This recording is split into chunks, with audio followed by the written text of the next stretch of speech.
Experiments with magnets. Day 8, magnetism. 8 magnets attracting or repelling? I love magnets. Magnets attract, opposites attract, or they repel. They also attract iron. 8 magnets attracting. This is magnetite, and let's see if it attracts to a magnet. It does, it attracts. All these magnets, this is awesome. I think, I may need to go get some moisturizing for her face mask. I need a little moisture. I have no idea where Allison went. Moisturizing and magnets, how do those go together? But I do know that a magnet has an invisible lines of force, but you can see them if we add iron, because magnets attract other magnets and iron. So here's a magnet. I'm going to put it down, and I have some iron filings here, and I'm going to spread these on the top, and you might get to see those invisible lines of force. Wow, look at that. And you can see they're stronger at the tips or at the poles. If I vibrate this, there are the invisible lines made visible of the magnetic force. And if I turn this over, there should be a magnet holding that. Cool. But there's more. I've set this up right here. Here you see I've got a magnet in here, and I've got 3 little magnets, and I've got them set so they repel each other. And this is so cool as they keep trying to repel away from each other.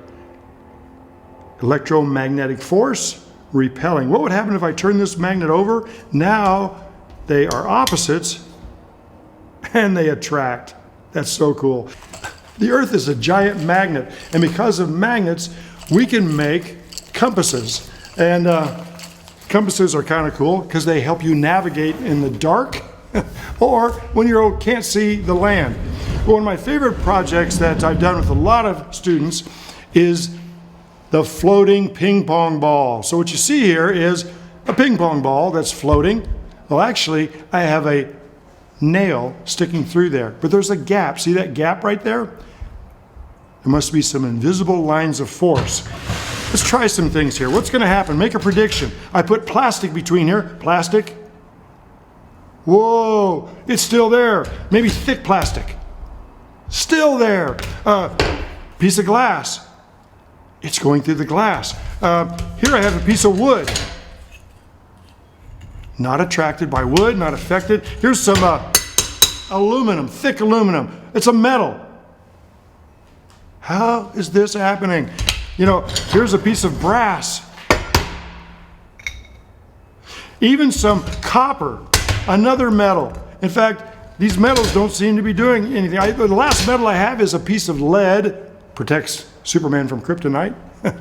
It's malleable and very dense. What? You see, there's invisible lines of force. Maybe I can cut them with my scissors and see what happens. Ready? Let's see if I can cut these. Here we go. Ready? This is the hard part. And what? Did I ruin that magnet? I don't know. Let's see. Maybe you can figure it out. Well, one more thing I want to show you. Magnets are attracted to iron. And in those scissors, there was iron. There's no iron in any of this material right here, so it wouldn't be affected. So this is kind of just weird. I mean, this is just weird. Here's a piece of copper. This copper is so weird, and I have a really strong magnet. Now, when I drop this, if you watch, 1, 2, 3, it falls. It follows the rules of motion. But what's going to happen when I put it in this hollow copper tube? It shouldn't be attracted to it. But ready? Watch. 3, 2, 1, drop. And it fell in slow motion. 1, 2, 3. Wait till you see this from the top.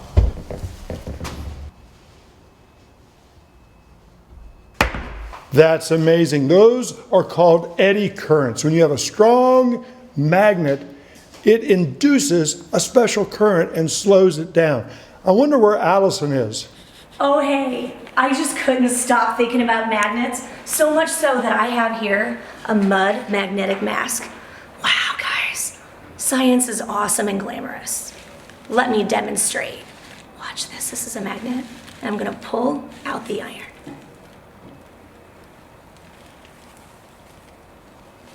How about up high? Wow. Look at that. Magnets are awesome and glamorous.